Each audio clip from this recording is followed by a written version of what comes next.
uno, El tren de Lenin. ¿Es una película? Sí y no. Es una miniserie televisiva italiana llevada a cabo en el año 1988, dirigida por un tal Damiano Damiani, qué nombre, qué bonito, en el que, bueno, pues se trata del histórico viaje aquel de tren del líder Lenin junto a 29 exiliados elegido en 1917 entre Suiza y Rusia. En ese contexto, después de 17 años de exilio, para ponerse al frente de todo aquel conglomerado. Esta película está liderada por un tal Ben Kingsley.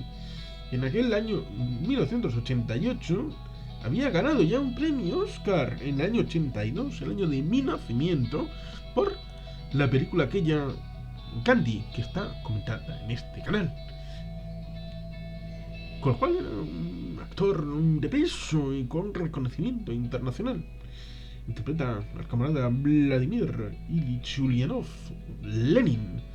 Luego está Leslie Caron interpretando a Nadezhda Krupskaya, Dominique Sanda, a Inés Armand, Paolo Monatelli, a Grigori Zinoyev, Peter Whitman, interpretando a Karl Radek, Gunther Maria Halmer, interpretando a Blonde Planets, Xavier Elogier, interpretando a Fritz Platten, Jason Connelly, interpretado a David, y luego otros menores, interpretando otras cosas. Hay que decir que esta es una coproducción europea, no solamente italiana, porque está hecha en italiano y en inglés. Formalmente tiene 2 episodios, es una historia que dura en completo 3 horas 23 minutos 13 segundos, más o menos. Coma aquí, coma allá. Pongamos 200 minutos. Pero es una coproducción de RAI con ORF, ZDF, TF1 y TVE. ORF pues, es la más conocida, probablemente porque es la radiotelevisión austríaca que permite la retransmisión del concierto de Año Nuevo de ayer mismo desde la sala aquella de Viena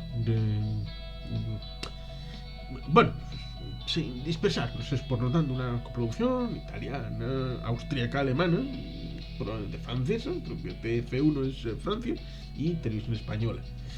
Europea, porque no está la BBC, como podría ser, la vieja y admirable, que con el Brexit pues habría sido una coproducción internacional, pero esta es una coproducción europea, de la Europa europea. A pesar de que ORF, en el año 88, Austria tardaría 7 años en incorporarse a la Unión Europea. Pero bueno, son cosas. Vamos al tema. Al tema importante respecto al origen de la trama, porque al fin y al cabo son 3 horas y 25 minutos más o menos, en torno a 200 minutos de pastiche respecto a toda la historia del tren. Pero hay que ir más atrás para comprender un poco el origen de la historia del tren. Hasta el asesinato por el zar del hermano de Vladimir Ilich Ulyanov, que era un revolucionario que estaba contra el zar Alejandro II, si no recuerdo mal, que sería asesinado y luego entraría en funciones Alejandro III, su hijo, que debido a esa contraprestación, cuando su padre había sido un modernizador, pero curiosamente a ese modernizador, como era no suficiente esa modernización, pues le acabaron asesinando con un atentado en el que estaba involucrado el hermano de Vladimir Ilich Ulyanov en su ciudad natal, y fue ejecutado, y eso tuvo un impacto importante en en las dos ramas es curioso. Tuvo un impacto importante en la familia de los Romanov porque su hijo Alexander III retrocedió, echó máquinas atrás para volver a una época más autoritaria, más tradicional, más feudal, más en términos masistas, más feudal, más esto. Y eso infundiría mucho en su hijo y en su forma de establecer la vinculación con la monarquía, sobre todo cuando en el año 1912, creo recordar que es, produce el tricentenario de la casa Romanov como reinante en Rusia. Y además, hasta un cierto tiempo no le dieron una formación como futuro zar, que es zar, zar es Kaiser, César, esa vinculación de la tercera Roma, que sería Moscú, después de Constantinopla, Roma, Constantinopla, Moscú, y bueno, unas cosas muy interesantes, pero que no es el momento de desarrollar. Pues ahí estaría, que no le dieron, porque querían empezar a formarle como zar a Nicolás II, muy ya de mayor, y por lo tanto no tenía las herramientas para ser zar cuando se mete en el fregado de la Primera Guerra Mundial y todo aquello. Parte de respecto a lo que había pasado con su padre Alejandro III y el abuelo Alejandro II, en parte con esa muerte trágica por atentado. Por supuesto, esa represión del zar Alejandro III respecto a la muerte de su padre, evidentemente con el asesinato del hermano de Vladimir, Ilich Ulyanov, le llevará a las compuertas de la revolución y a ser la Gauche Divine, profesionales de la revolución y digamos que dedicarse a todo esto. Tendría la ventana de oportunidad con la derrota en la guerra ruso-japonesa del año 1905, pero ahí tuvo una cierta agilidad el zar con la incorporación de aquella Duma imperial que en primer momento tendría un desempeño, luego renovaría con la disolución porque no le gustaba el resultado, haría una segunda Duma, luego volvería, luego una tercera. Pero en primer momento esa evolución pudo haber satisfecho lo suficiente a la burguesía rusa con el tal de no incorporarse a la aventura, que luego acabaría por establecerse. Como digo, en 1917 llevaba 17 años el camarada Lenin de exilio, finalmente acabaría establecido en Suiza. Había esa ventana de oportunidad que se perdió con esa malograda revolución de 1905 y luego acabarían con una cierta evolución porque los rusos siempre tuvieron una cierta forma de patrinazgo con los eslavos del sur, que eso sería Yugoslavia. Yugoslavia significaría eso, eslavos del sur, sobre todo con Serbia, aunque también con el entorno, con Bulgaria, que también tenía su propio zar, ¿no? El zar de los búlgaros. Bueno, pues esa evolución con las guerras balcánicas del comienzo del siglo XX, sobre todo en 1912, y todo aquello que sería el caldo del cultivo cuando en 1914 fuera asesinado el duque Francisco Fernando en Sarajevo. Aunque, evidentemente, si no hubiera sucedido, habría sido otro el motivo de explosión y habría iniciado la Primera Guerra Mundial en algún otro suceso, con lo cual las circunstancias estaban encargadas. La evolución de la propia guerra, de la dirección del país, cuando en principio en ese año 16-17 estaba establecido que pudiera haber un take-off, es decir, el despegue de la economía rusa en el proceso de industrialización, digamos que se conjuga muchas cosas que convendría que la gente los tuviera más en profundidad y más en mente respecto al tema industrial, al tema económico, al tema agrario, al tema de los alimentos, al tema militar, el desempeño del ejército ruso y aliados, evidentemente en la zona norte, enfrentado con los alemanes, sobre todo después de Tannenberg. Sería algo horrible, pero con los austrohúngaros sería justamente lo contrario, el espejo distinto. Y por lo tanto hay muchas matizaciones del desempeño bélico de Rusia en el 1915, en el 1916 y evidentemente en el 1917. Cosas muy personales, por ejemplo, cuando se produce la amenaza de la expropiación de los terrenos, muchos soldados lo que quieren es estar presentes cuando ellos, porque no se fían de nadie más, quieren estar presentes ellos cuando se produzcan en sus pueblos el reparto de las tierras de los oligarcas. Cosas como esa y la descomposición interna, porque la revolución verdadera es la de febrero, cuando se depone a zar, cuando se establece el cambio de régimen, en efecto, se establece el poder del Parlamento como limitador de la jefatura del Estado. Es decir, la revolución de los mal llamados mencheviques. Y durante todo ese año se seguirá estableciendo la idea con un toque populista. ¿Populista por qué? Porque los futuros soviéticos tendrán la idea de un lema, solo un lema: paz y pan. Paz y pan. ¿La guerra tenía que seguir? Sí. Eso hizo Kerensky, de los mencheviques, que por cierto ganó el día 25 de noviembre. Ganaría las elecciones a la Duma, al Parlamento, con un 43% de los votos. El segundo partido ciertamente serían los bolcheviques, con un 23% de los votos. Segundo partido. Y luego el tercero serían los mencheviques. El 25 de noviembre.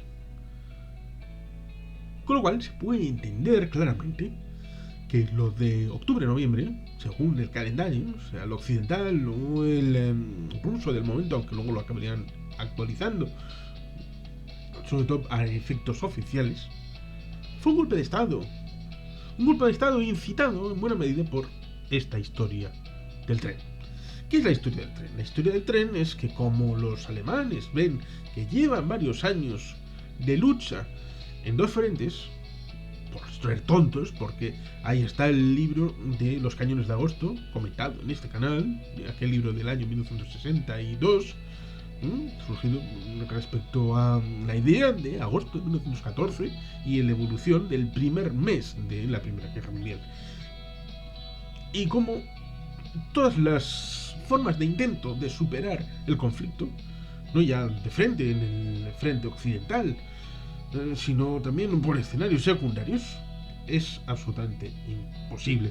Por tanto, la afectación a otros países, como por ejemplo el mal llamado telegrama Zimmermann respecto a la incorporación de México, a tratar de engatusar a los Estados Unidos y que fueran entrampados para que no siguieran participando de manera extraoficial en la guerra como suministrador de alimentos, como suministrador de armas, suministrador financiero, que lo hacían antes, mucho antes del 17, y la incorporación finalmente al final del año como socio oficial bélico, y con la incorporación de soldados que iban en aquel caso iban en barco, en transatlánticos, con el flujo oceánico hacia las costas de Francia para ir al frente.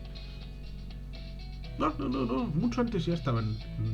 Pero con esa idea de incorporar a México para que recuperara sus antiguos territorios de California, Arizona, Nuevo México y Texas, pues tratar de sacarles de cualquier forma. Y evidentemente también con una forma de caída del zar y de evolución de los acontecimientos a favor de cualquier forma, cualquiera que supusiera la desanexión de Rusia del frente y hubiera paz, y por lo tanto se pudieran enfrentar directamente con todas las fuerzas al escenario occidental. Es curioso porque eso no lo hicieron, Porque claro, luego después de la paz de Brest-Litovsk, que deriva del golpe de estado del octubre-noviembre del 17, llegarán a un acuerdo en el que es curioso porque al final de la formal del 11 de noviembre del 18 habrá soldados en Tiflis, la capital de Georgia. Soldados alemanes estarán en el Cáucaso, en lugares en donde en la Segunda Guerra Mundial jamás llegarían. Sí, bueno, en la Segunda Guerra Mundial culminaron el Elbrus, la cúpula de Europa en cuanto a montes, montañistas, ¿quién nos entenderá? Incluso Hitler se comió las alfombras, porque ¿qué demonios hacen estos imbéciles? Ahí subiendo, coronando el Elbrus en el año 42. Están locos. No, bueno, cosas que pasan, pero eso es tiempo después. Primera Guerra Mundial. Nunca, jamás, trasladarán todos los efectivos del frente oriental al frente occidental. Cosas que hay que investigar y profundizar y conocer, porque luego, evidentemente, los alemanes tendrán esa diglosia, esa dicotomía entre el frente occidental en el que perdieron y el frente oriental en el que ganaron, en parte por esa venta graciosa de Brest-Litovsk, del acuerdo de paz firmado en comienzos del año 18. Derivado, ¿por qué? Porque en ese momento habían dado el golpe de estado los soviéticos, es decir, los que serían los soviéticos, el Partido Socialdemócrata. ¿Por qué digo socialdemócrata? Porque cuando se produce este tránsito y quieren entrar en la Rusia zarista, no quieren revolucionarios, quieren melífluos socialdemócratas, porque eso sí, luego, claro, cuando los partidos comunistas empiezan a proliferar en el año 1921 con aquella tercera internacional y los 17 puntos de Lenin, uno de los cuales era que todos los partidos fueran Partido Comunista de y luego el lugar, como por ejemplo el Partido Comunista de España, surgido en 1921 en buena medida por esa visita de antiguos militantes del Partido Socialista Obrero Español, del que se desliga y siendo fundado eso el Partido Comunista de España en 1921, o el Partido Comunista de China, también surgido en el año 1921-22 en la zona de Shanghái. Pero volvemos a estar más allá del tiempo del 1917, cuando se produce ese golpe de Estado, y luego evidentemente los golpes de Estado, sean infructuosos o semi-infructuosos, pues acaban conllevando en una guerra civil, que será la lucha entre los blancos y los rojos, que derivarán hasta el año 1920-21. En el 21 acabará el tema de la revuelta de Kronstadt, los marineros de un cierto corte anarquista, un poco a las afueras, en la ensenada en dirección hacia el mar Báltico, en la isla de Kronstadt, cerca de San Petersburgo, que luego sería Leningrado, en favor de este glorioso líder, el Vladimir Ilich Ulyanov, amargó gloria de esta miniserie del año 1988. El tren blindado era la oportunidad de los alemanes de tratar de denigrar a la Rusia, sacarla de la guerra, coger al líder carismático que creían que era el camarada Vladimir Ilich Ulyanov, que estaba en Suiza, y en un tren en el que todo estuviera sellado, es decir, nadie pudiera bajarse ni subir, atravesar Alemania desde Suiza hasta Suecia, y a través de ahí llevarle a la estación Finlandia de San Petersburgo. Esa era la idea, y ese es el tren sellado. Ese sí llevó también un cierto dinerillo en barras de oro para financiar su revolución a escote por el camarada Kaiser. Sí, el camarada no registrado en las filas del Partido Comunista de la Unión Soviética, pero que puso pasta de los fondos reservados del Estado alemán para... Eso sí, estas cosas luego revierten en una buena acción, siempre tiene consecuencias. Y luego los soviéticos tendrán la idea de, estos nos han hecho esto, así que vamos a revertírselo. Y ahí está el rompehielos de Víctor Suvorov, un bonito libro que merece ser revisitado porque es muy interesante. Y luego a Vidal los soviéticos acabarán teniendo Rabai Dautai. No, Davai Rabotai. Si es que el ruso y el alemán, qué cosas. La DDR, Davai Rabotai. Deutsche Demokratische Republik, República Democrática Alemana, hasta el año 89, la caída del muro, con mucho amor fraternal, la revancha de Brest-Litovsk. Tardaría en llegar, pero ahí estaría. El tren blindado. Evidentemente la película es prolija en detalles, el viaje, en los amoríos de Lenin con la esposa oficial, la amante, el tema de los mencheviques, los bolcheviques, el tránsito, las mentiras, diciendo nosotros somos el Partido Socialdemócrata de Rusia. Y arreglo seguido, somos comunistas. Bueno, pues son cosas muy interesantes como el tema de reunión en la cumbre, que luego sería amortizada en películas como 1, 2, 3, aquella película de 1961 que está comentada en este canal. Qué bonito. Pero bueno, estas ideas del comité especial, no especial, quién está invitado, no invitado a la toma de decisiones, resulta adorable y achuchable en este tren en el que quién está enterado, quién no está enterado, las medidas que se toman. Una cosa muy bonita. Y por lo tanto, merece ser vista esta propuesta. Lo cual resulta curioso que en el año 1988 se hiciera esta propuesta, teniendo en cuenta que el muro de Berlín, un año después, saltaría por los aires. Parecería una propuesta esta respecto a entender el origen de este glorioso sistema en el que Europa maravillosamente está metida, y para las nuevas generaciones entender cómo surge este inicio, que es la chispa para la Unión Soviética a través del glorioso líder, el camarada Lenin.